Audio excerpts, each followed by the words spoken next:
All right, so OpenAI, they had their dev day recently, and whew, they weren't messing around. Right. They went all in this time. I mean, some seriously big announcements came out of it, like stuff that could really shake up how we use AI. And not just like in some far off future, I'm talking about changes we could be seeing pretty soon. Yeah, it's really interesting to see how they're positioning themselves. They want to be the platform for AI development, it seems like, Yeah. not just, a company that makes a few cool AI tools. Totally. And they did not disappoint with the tools they dropped this time.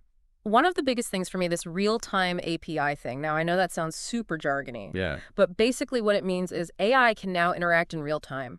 Yeah. It's not just waiting for a prompt anymore. It can actually, like, be part of a conversation, react, and respond. It's a huge step. I mean, remember that demo they had where the AI was like ordering strawberries live on stage? Oh, yeah. That was the real-time API doing its thing. It was wild. I felt like I was watching some sci-fi movie, except it was real life happening right there. It was a little awkward, I'll admit. Uh-huh. But hey, it was ordering strawberries. Give it a break. And I think that awkwardness, it's a good reminder that we're still in the early days here. But think about when it's not awkward anymore, Oh, man. when it's smooth and fast. Like, imagine talking to AI being as natural as talking to another person. Wow. Yeah. Okay, so we've got real-time AI conversations, but they also have that thing about fine-tuned vision models, which also sounds crazy advanced. What's the deal with that? So vision models, they're basically how AI sees, right? Like Mhm. how it processes and understands images, videos, that kind of thing. Yeah, right. And these fine-tuned ones, they're just way more accurate, way more capable than what we've had before. So it's like they gave AI a crash course in like visual understanding. Exactly, but like a super-powered crash course. Okay, wow. So how does this play out in the real world? They mentioned self-driving cars as an example. Right, so one company, they're already using these new models to improve their road sign recognition. Hmm. The idea is to make self-driving cars even safer by giving them, well, more human-like understanding of what's on the road. Makes sense. More accurate road signs means safer driving, especially with all the crazy stuff that happens on the road. This is all super cool, but I imagine it takes a ton of power to make this happen. You're absolutely right. This kind of tech, it's not cheap, which is why their announcement about caching was such a big deal. Caching. Okay, now that sounds like something I do on my computer, not like high-level AI stuff. Uh-huh. So what is it? Why is it so important here? Okay, so imagine you're scrolling through like your social media feed and you see the same picture like over and over again. Your phone, it probably caches that image, saves it after the first time so it doesn't have to reload it every single time you see it. Yes, that makes sense. It's basically the same idea with AI, but instead of pictures, it's saving complex calculations. So it's like giving the AI a memory boost. Exactly. It remembers the hard work it's already done, so it doesn't have to start from scratch every time. Smart. I get it. Saves time, saves money. Very cool. Okay, but let's talk money, because OpenAI's also been making headlines with some insane funding news lately. Yeah, they just raised a ridiculous amount. Didn't they? Yeah. Like an absurd amount of money? There was something crazy, right? $6.6 billion. That was their latest funding round. It's valued at something like $157 billion now. See, I told you it was insane. Yeah. That's like more than some countries' entire economies. It is wild. And, this is where things get a little interesting for me because OpenAI started as this like idealistic nonprofit, right? They were all about making sure AI benefits everyone, Mm-hmm. but now they're raking in billions. Well, and they're not a nonprofit anymore either. Right, exactly. So does this change their whole mission? I mean, can they still say they're all about ensuring AI benefits all of humanity when they're, a for-profit company now? It's a good question, and I think it gets to the heart of a lot of the debate around AI right now. For sure. So let's unpack that a bit. What does it actually mean for OpenAI to be for profit now? Like, how does that change things?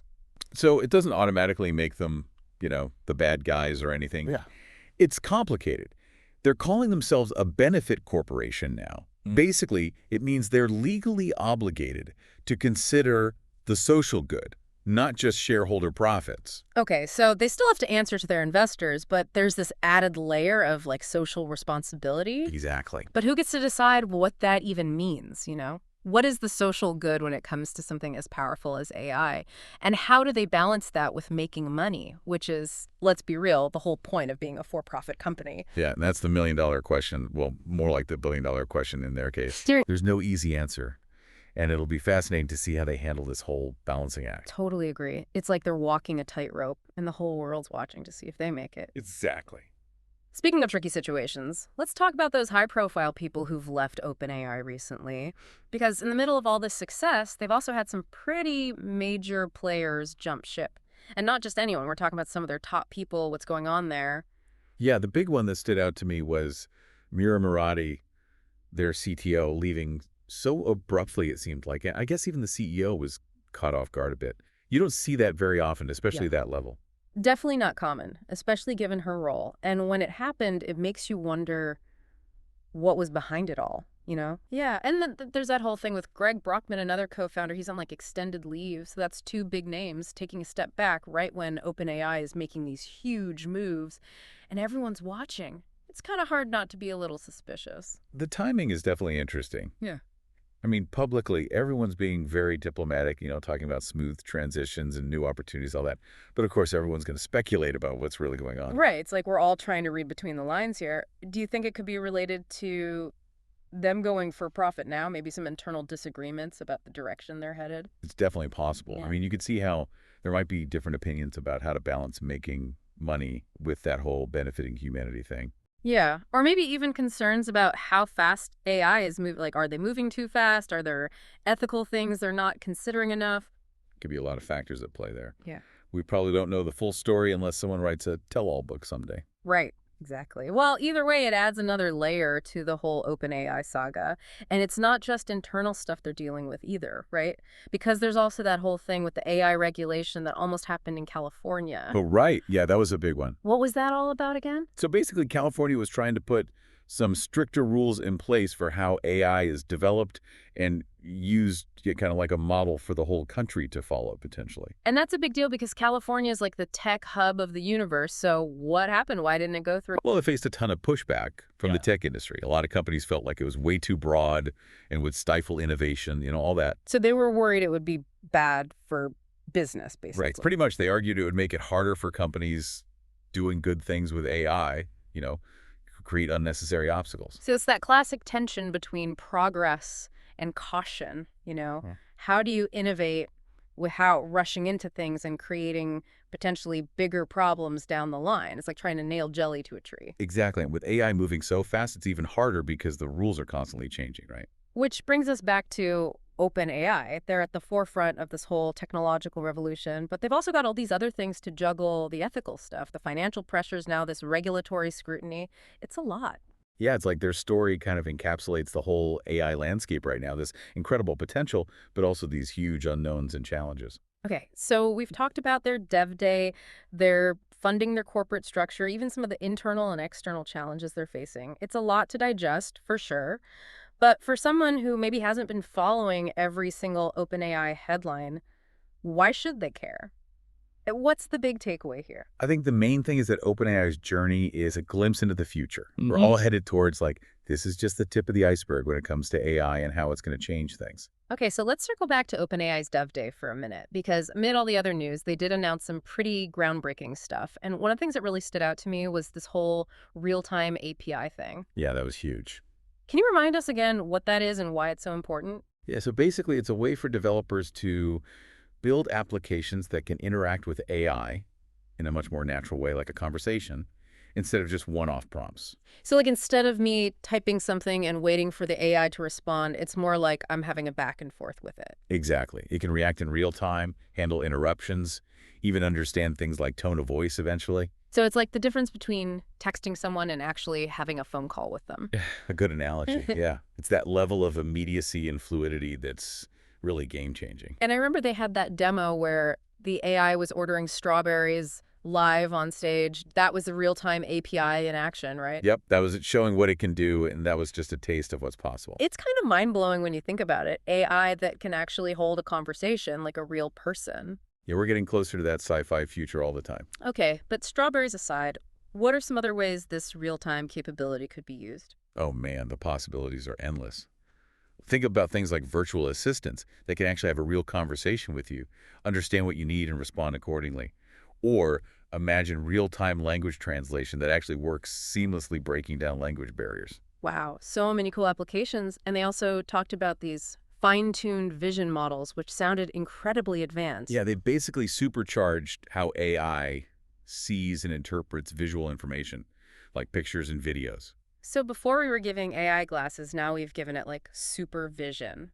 Pretty much, they're trained on massive data sets of visual data, and these new models are even more accurate and nuanced than ever before. And they gave the example of self-driving cars using this technology. How would that work? So one of the biggest challenges for self-driving cars is being able to accurately read and interpret road signs in all kinds of conditions. Rain, snow, poor lighting, you name it. Right, makes sense. And these fine-tuned vision models can significantly improve that, making self-driving systems safer and more reliable. So it's not just about making cars drive themselves, it's about making them drive themselves safely. Exactly. It's about getting them closer to that human level of perception and understanding. That's incredible. And of course, all of this requires some serious computing power and resources, right? Absolutely. These AI models are incredibly complex, and that's where the whole caching thing comes in. Right. Caching, can you remind us one more time why that's so important? Yeah, so think of it like this. Imagine if every time you wanted to look up a word in the dictionary, you had to start from scratch. Every single time. Even if you'd looked up that same word 100 times before Sherry, it would be incredibly inefficient. Okay, that makes sense. And it's the same with AI. Constantly recomputing complex operations takes up a lot of time and resources.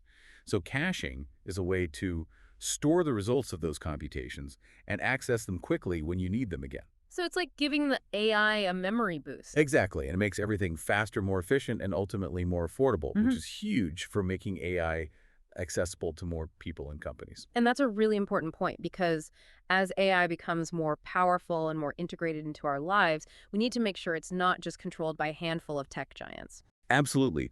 Democratizing access to AI is crucial for fostering innovation and ensuring that its benefits are shared widely. Well said, and I think that's a great note to wrap things up on. Today, we've covered a lot of ground around OpenAI's latest announcements, their funding, their corporate structure, even some of the internal and external challenges they're facing. It's a complex and constantly evolving story. It really is, and it's a story that reflects the larger conversation we need to be having about AI as a society. Exactly. How do we ensure that AI is developed and used responsibly, ethically, and for the benefit of all humankind?